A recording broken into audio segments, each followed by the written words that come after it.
Hola, buen día. Nosotros somos el equipo número 4 y vamos a hablar sobre proteínas y aminoácidos. Yo, Ivette Armenta, les voy a dar una pequeña introducción sobre qué son las proteínas.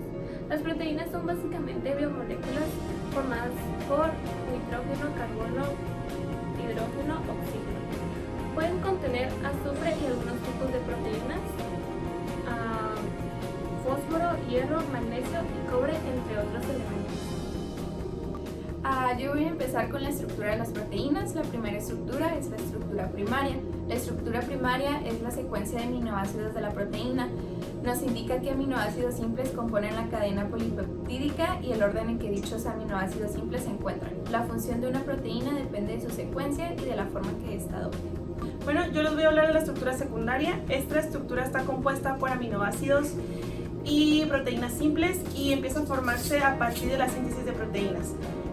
Tenemos dos ejemplos muy claros. La primera es la composición alfa hélice, que es la que se encarga y contiene dos puentes de hidrógeno enlazados, y la composición beta, que es la que se encarga de la unión de proteínas en enlaces peptídicos.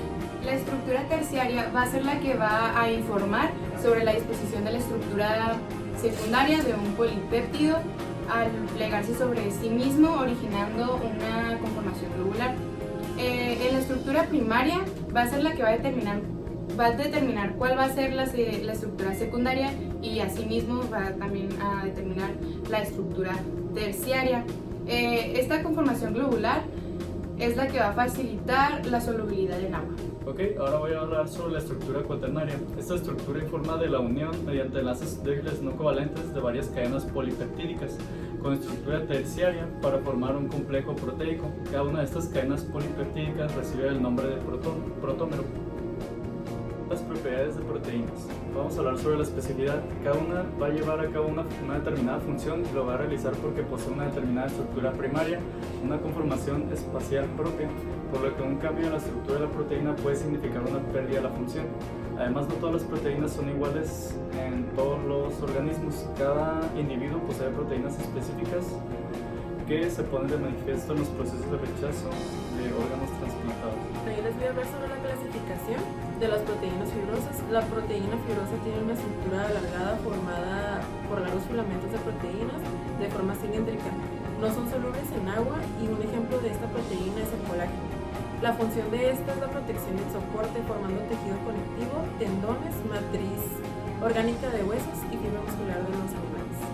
Bien, ahora yo les voy a hablar de las proteínas globulares. Estas proteínas globulares tienen una naturaleza únicamente cilíndrica. Su medio externo son permeables y tienen un medio interno acuoso. Uno de los principales ejemplos sería la mioglobina, y su función principal es la canalización del entorno orgánico y simple. Desnaturalización. Consiste en la pérdida de la estructura terciaria, por romperse los puentes que forman dicha estructura. Todas las proteínas desnaturalizadas tienen la misma conformación, muy abierta y con una interacción máxima con el disolvente, por lo que una proteína soluble en agua, cuando se desnaturaliza, se hace insoluble en agua y precipita. La desnaturalización se puede producir por cambios de temperatura. Un ejemplo es cuando nosotros agregamos aceite demasiado caliente a un huevo y se cose. O sea, este va a hacer que cambie la estructura del huevo. Y también por las variaciones del pH. En algunos casos, si las condiciones se restablecen, una proteína desnaturalizada puede volver a su anterior plegamiento a conformación, proceso que se denomina desnaturalización.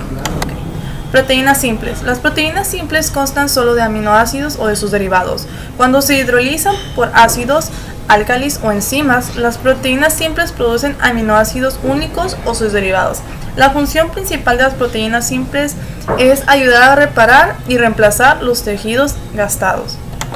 Proteínas compuestas. Las proteínas compuestas, o también conocidas como conjugadas, son moléculas que presentan una parte proteica y otra no proteica menor. Eso quiere decir que va a tener un grupo de proteínas y un grupo prostético. A diferencia de las proteínas simples o holoproteínas, todas estas son globulares.